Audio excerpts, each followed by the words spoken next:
Good morning my dear students. मैं NP Singh DAVCCL का physics teacher. आज के ऑनलाइन क्लास में स्कूल एट होम के अंतर्गत जो आज के ऑनलाइन क्लास है, आप सबका स्वागत करता हूँ। आज का हम लोग का टॉपिक है कैपेसिटर। यह सब यूनिट कैपेसिटर जो है इलेक्ट्रोस्टैटिक्स का जो लास्ट यूनिट है, इसके विषय में हम लोग पढ़ाई करेंगे।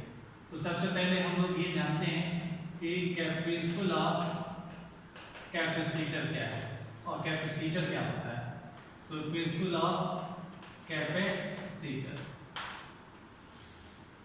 तो हम जानते हैं कि अगर एक कंडक्टर को हम चार्ज देते जाएं तो ऐसा नहीं है कि हम जितना चाहें उतना चार्ज उसको दे सकते हैं। जैसे हम चार्ज देना शुरू करेंगे इसका पोटेंशियल बढ़ता जाएगा। जैसे हम हीट देते हैं तो टेम्परेचर बढ़ते जाता है, लेकिन क्या हम कितना भी टेम्परेचर बढ़ने दिया जा सकता है? बढ़ सकता है। एक सर्टेन टेम्परेचर के बाद जो भी आप हीट देंगे वो क्या करता है, ऑब्जेक्ट इन्वायरमेंट में उसको लीक कर देता है, रेडिएट कर देता है। और एक सर्टेन टेम्परेचर के बाद हम देखते हैं कि हीट देना जारी भी है तो भी टेम्परेचर खास नहीं बढ़ रहा है। तो यहाँ भी अगर हम चार्ज दे रहे हैं तो पोटेंशियल बढ़ रहा है, लेकिन एक सर्टेन पोटेंशियल के बाद अब ये चार्ज तो नहीं रख पा रहा है।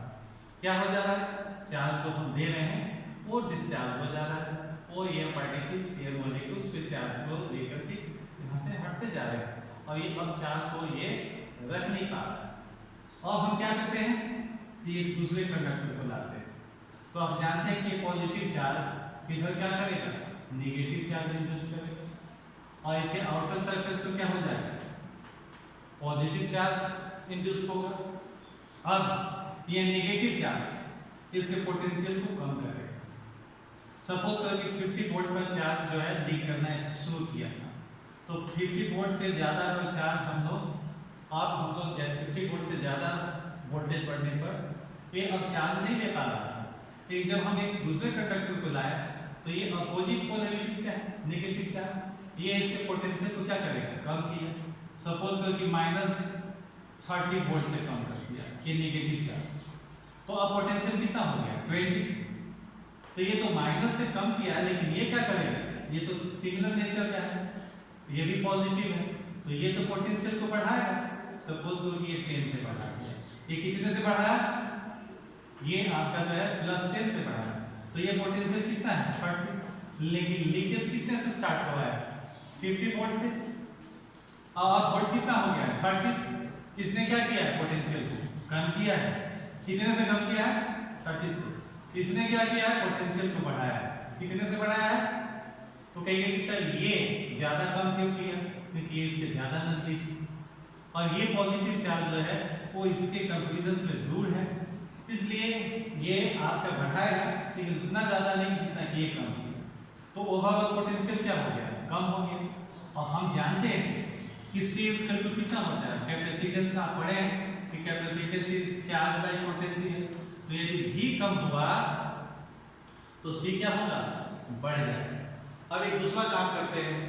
दूसरा काम क्या करते हैं कि ये जो है आपका, ये इस कंडक्टर को ऑफ कर देते हैं। तो अब अगला एग्जांपल में देखें आप कि अगर हम ये कंडक्टर ले रहे हैं, इसको हम चार्ज दे रहे हैं और ये कंडक्टर जो है जो इसके नियर बाई कंडक्टर लाए इस पर तो ये नेगेटिव चार्ज इंड्यूस हुआ, लेकिन इसके हम इस सरफेस को क्या कर दिए, अफेक्ट कर दिए। तो इसके पॉजिटिव चार्ज जो यहाँ इंड्यूस था तो कहाँ चला गया, ये पॉजिटिव चार्ज, ये पॉजिटिव चार्ज इधर चला गया। लेकिन देखिए सर नेगेटिव क्यों नहीं जा पाता है, तो नेगेटिव इसलिए नहीं जा पाता है क्योंकि ये इसके अट्रैक्शन से बना हुआ है। अब एक सर पॉजिटिव चार्ज मूव नहीं करता है, इनफैक्ट पॉजिटिव चार्ज सही है कि जब आप ऐसा सोच रहे हैं कि न्यूक्लियस के अंदर जो है वो मूव नहीं करता है, प्रोटॉन्स नहीं मूव करता है, तो हम ऐसा आप समझें कि अर्थ एक महान कंडक्टर है, इधर से इलेक्ट्रॉन्स आकर के इसको क्या कर दिया, कैंसिल कर दिया। तो हम उसको ऐसे समझा करते हैं कि पॉजिटिव चार्ज क्या है, फ्री है, उसको ये पकड़ के नहीं रखा है, इसका उसके अट्रैक्शन नहीं है, तो वो कहाँ है, फ्री है, अर्थ में चला गया। लेकिन नेगेटिव क्या है, वो इसके अट्रैक्शन से बना हुआ है। तो अब ये क्या करेगा, नेगेटिव इंड्यूस चार्ज इसके पोटेंशियल को कम कर देगा। तो पहले अगर 50 वोल्ट पर लीक कर रहा था चार्ज और यदि ये 30 वोल्ट से कम कर दिया तो काफी कम हो गया। अब ये बहुत ही ज्यादा चार्ज रख पाएगा और भी जो पहले नहीं चार्ज रख पा रहा था, अब तो ये आप चार्ज देंगे और जब पोटेंशियल आपका 50 वोल्ट पहुंचेगा तब ये लीकेज स्टार्ट करेगा, तो इसकी चार्ज रखने की क्षमता बढ़ गई। और यदि अर्थेड लाए हैं तो ज्यादा ही बढ़ गया है। इस अरेंजमेंट को हम लोग क्या कहते हैं, कैपेसिटर। ओके, और यही बना, ये व्यवस्था ही तो क्या क्या बना इसका, प्रिंसिपल ऑफ कैपेसिटर। तो आप क्या देख रहे हैं, क्या प्रिंसिपल है, तो in presence of the charge storing ability, the charge storing ability of a conductor, the charge storing ability of a conductor increases in presence of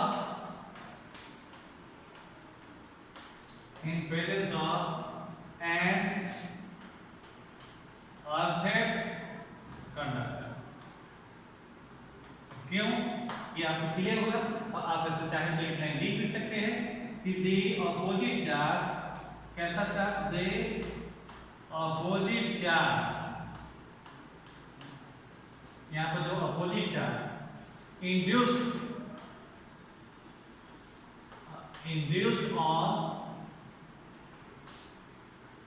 on the near surface,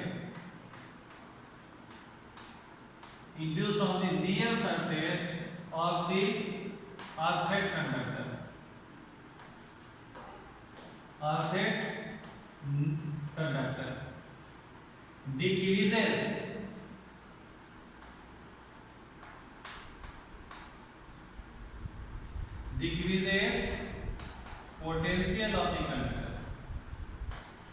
decreases potential of the conductor,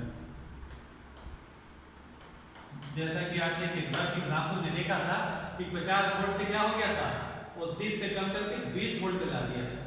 तो उसी तरह से हम यहाँ क्या easily लिख रहे हैं, क्या चीज की दी है, opposite charge induced on the near surface of the earthed conductor decreases potential of the conductor, and since C is equal to Q by V, since C is equal to Q by V, with decrease in V, since with decrease in V, with decrease in V, C increases. With decrease in V, okay, C increases. ये बना आपका principle of capacitor. अब हम लोग को पढ़ना है कि कैपेसिटेंस कैसे निकालें पैरेलल प्लेट कैपेसिटर है। ओके, तो पैरेलल प्लेट कैपेसिटर किसको कहेंगे, जिसमें ये दोनों प्लेट्स जो चार्ज रखता है, ओके, और इसको कलेक्टिंग प्लेट भी कह सकते हैं, कंडेंसिंग प्लेट कहलाता है। तो जिस ये जो है आपका, अगर ये दोनों प्लेट्स पैरेलल है, चाहे उसका शेप रेक्टेंगुलर हो, स्क्वायर हो या सर्कुलर हो, लेकिन अगर ऐसे पैरेलल रखे हुए हैं तो ये अरेंजमेंट क्या कहलाता है, पैरेलल प्लेट कैपेसिटर। हमको क्या निकालना है, capacitance of the parallel plate capacitor, और डिफरेंट केसेस में निकालना है, आपको सीखना है। तो सबसे पहले हम लोग किस केस में करेंगे, जब दोनों प्लेट के बीच में आइदर वैक्यूम हो या एयर, कोई मीडियम नहीं। ओके, तो यदि पूछा जाए, यदि कहा जाए कि आप कैपेसिटेंस निकालें, तो एक्सप्रेशन फॉर, यदि कहा जाए कि एक्सप्रेशन फॉर कैपेसिटेंस निकालना है, capacitance of parallel plate capacitor, और जैसा कि हम पता चल रहा है कि कोई मीडियम नहीं है प्लेटों के बीच में। ओके, तो इस केस में आपको जो है निकालना है कैपेसिटेंस। हम एक बार सिंपल तरीके से बता रहा हूँ कि बहुत सारे केसेस हैं, आप एक जैसा सिमेट्रिकल कीजिएगा तो आप आसानी से याद रख लीजिएगा। तो ये हमने माना है कि इस पर चार्ज क्यों दिए और इस पर कितना चार्ज इंड्यूस हुआ है, minus.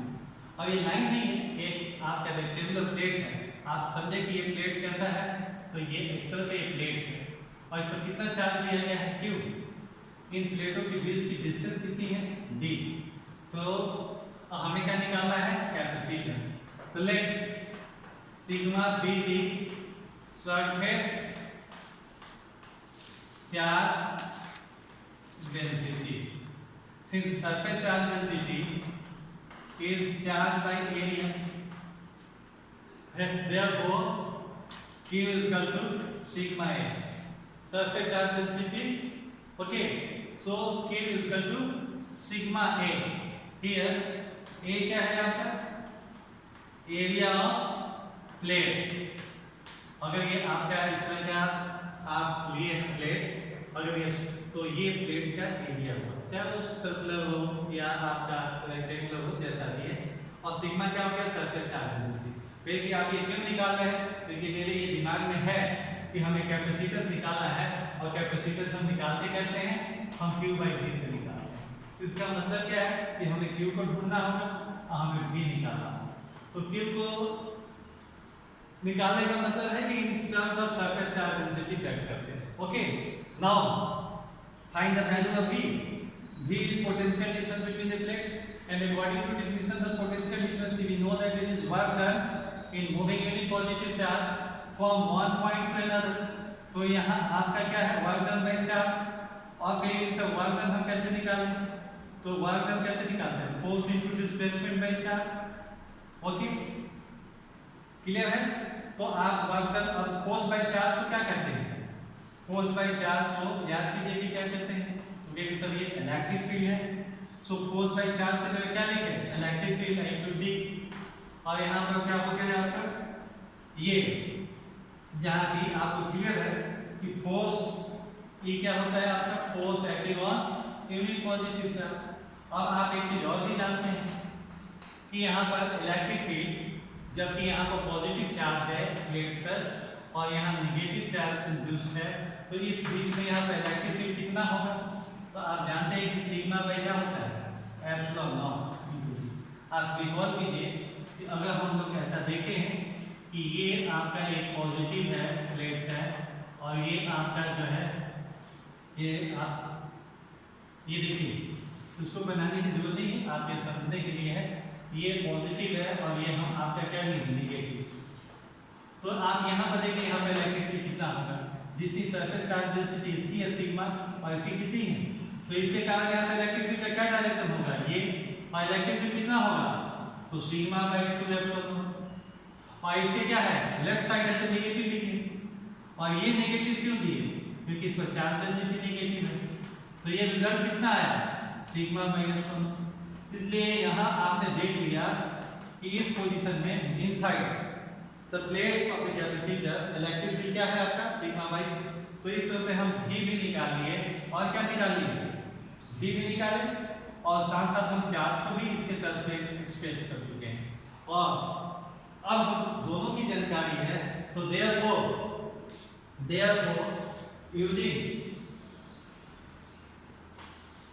therefore since C is equal to Q/V, in case of Q, right, sigma A and V has been reduced as sigma by epsilon naught into D, and hence it becomes equal to epsilon naught A by D. This is the equation for capacitance of a parallel plate capacitor in case when there is no medium, either air or vacuum, okay, between the plates of the capacitor. In next classes we do some more expressions, and in different cases we deduce expression for the capacitance. Okay, thank you.